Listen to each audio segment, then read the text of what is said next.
morning students. In this video I shall discuss the special phenomenon or special type of reproduction which occurs in some of the fruit plants, that is called apomixis. Then what is this apomixis, how does it occur, and how it mimics the process of sexual reproduction. It appears like sexual reproduction but it is actually an asexual reproduction. Now what is this apomixis?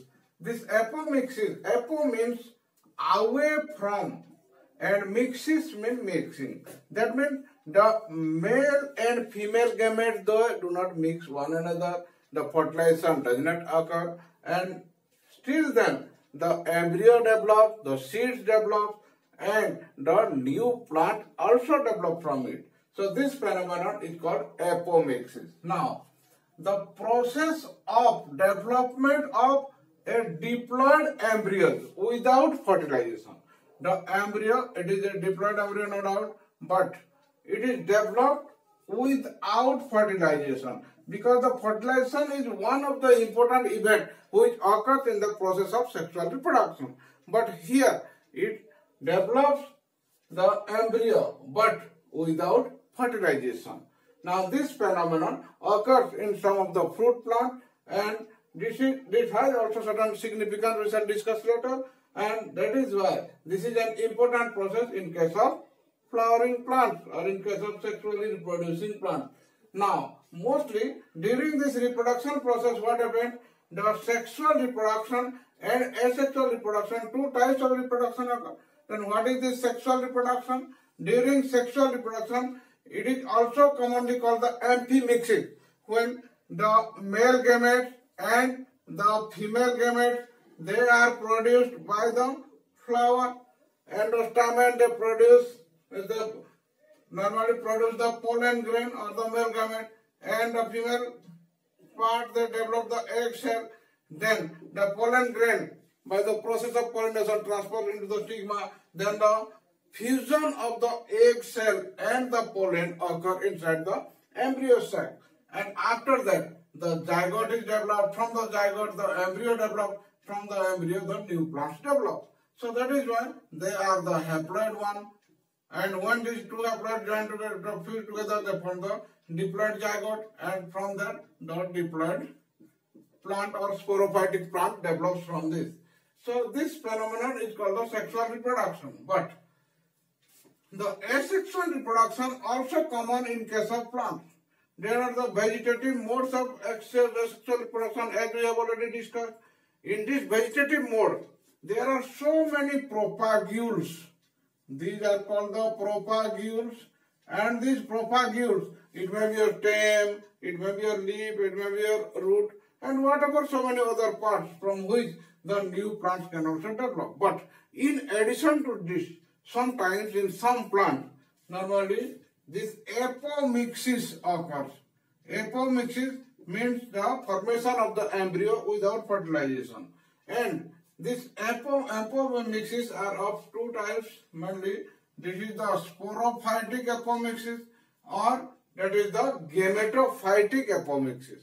Then what is this sporophytic? That means it occurs in the adventitious embryony, or it is also called the adventitious embryony, where the new embryo develops from the nucellus cells which are present there inside the ovule.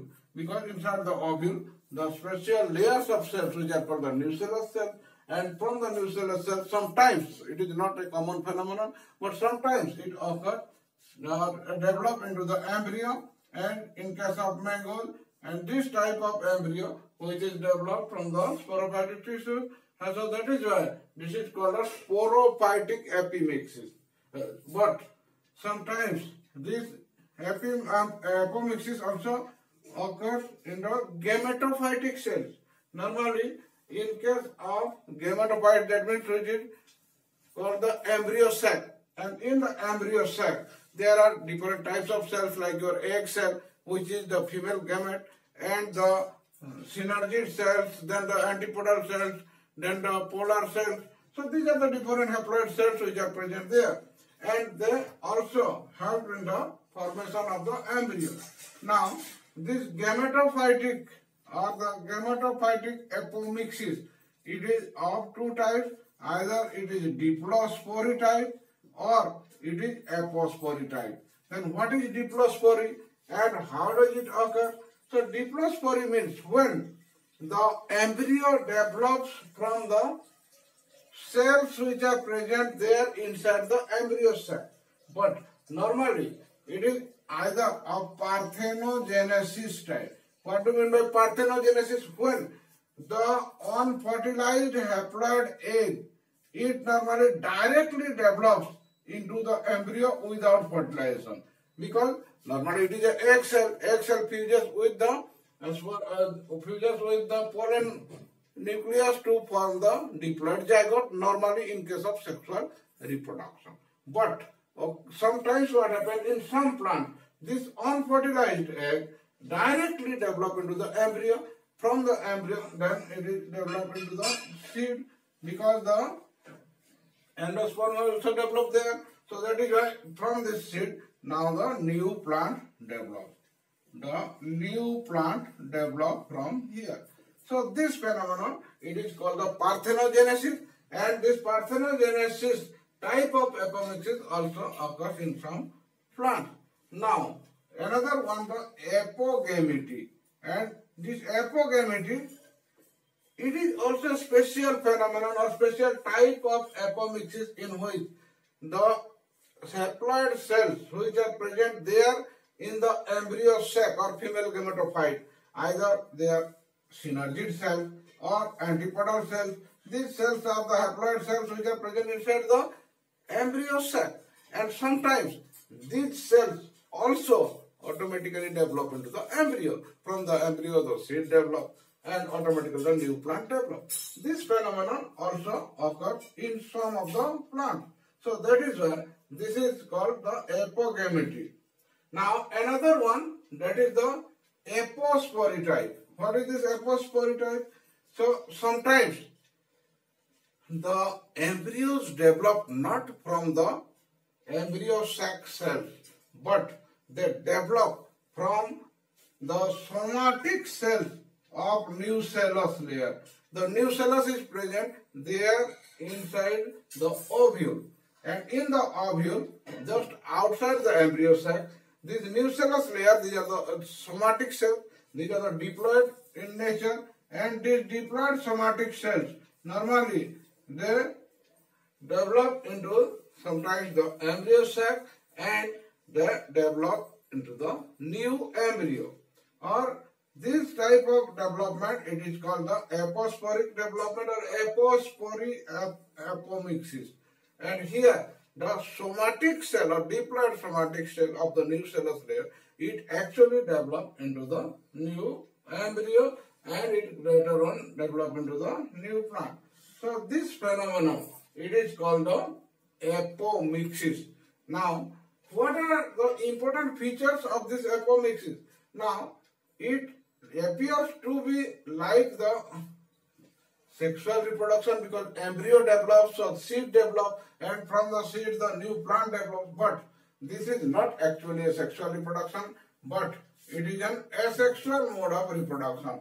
And you can directly write it is an asexual mode of reproduction, not a sexual reproduction. Secondly, why it is an asexual mode of reproduction? Because here no fusion of gametes occur. No fusion of gametes occur here because the male gamete and the female gamete, like the egg cell and the pollen grain, they never fuse together. So that is why there is no fusion of gametes. So that is why it is an asexual mode of reproduction. Next one, that is when there is no fusion of gametes, that means there is the gametes is not formed, means no meiosis is there. When there is no meiosis, that means no crossing over. When there is no crossing over occur, and when there is no crossing over, that means there is no genetic variation. No genetic variation will occur in the embryo or in the next offspring. So that is why there is no genetic variation. They are 100% similar to their parents. So that is why in this process what happens? they normally preserve the characters of the parent 100%. Now, that is it. This process, it is a rapid development of pure line. That means the pure line formation is very much rapid here because it occurs very quickly. Now, most important significance of this is that it normally preserve the important characters or superior genotypes. Preserve the superior genotype, mostly the female genotypes. They are preserved. If some superior characters are there in the female, then that character is preserved for the next generation, and there is no any genetic variation occur. So that is the important phenomenon by which the important genotypes of the characters of the female are 100% preserved, and they are transmitted to the next generation. And another important significance is that is the preservation of the hybrid vigor. Preservation of hybrid vigor. What do you mean by hybrid vigor? As we are now using some of the hybrid seeds for the more production of the crops, then these hybrid seeds are normally we prepare every generation they change their genotype. So that is why these hybrids are prepared continuously in the laboratory and supply them. But during this apomixis condition, what happened? The hybrid plants, they preserve their superior character or preserve their hybrid vigor. So that is why this apomixis has the significance to preserve the hybrid vigor of these hybrid plants. So that is why no new hybrid plants can be produced in every generation, because this is the costly process, and every generation, if we will prepare the new hybrid seeds and these hybrid seeds will be supplied for the farmers, so it is a costly process. So that is why the most important significance of this apomixis is that if the plant will reproduce by the process of apomixis, then the plants which are produced from the parent plant, they are 100% similar and there is no genetic variation occur. So that is why when there is no genetic variation occur, automatically they are 100% similar to their parent. So that is why the hybrid vigor is preserved. Now, another important thing is that why this type of phenomenon occur in the plant? What is the cause? The main important cause is that sometimes the wound hormone are produced there inside the plant during the injury or some other causes, and these hormones stimulate to produce this embryo either without fertilization or either from other cells like the synergic cells, the antiploidy cells, or sometimes from the nucellus cells. So that is why this is of course not a common phenomenon, but till then it has its own significance. And this apomixis process also used by the farmers and by the scientists for the production of the new plant to preserve the superior genotype of the parent plant. Now, I hope this video is useful for you, and if it is useful for you, then do like it and subscribe for further videos. Thank you.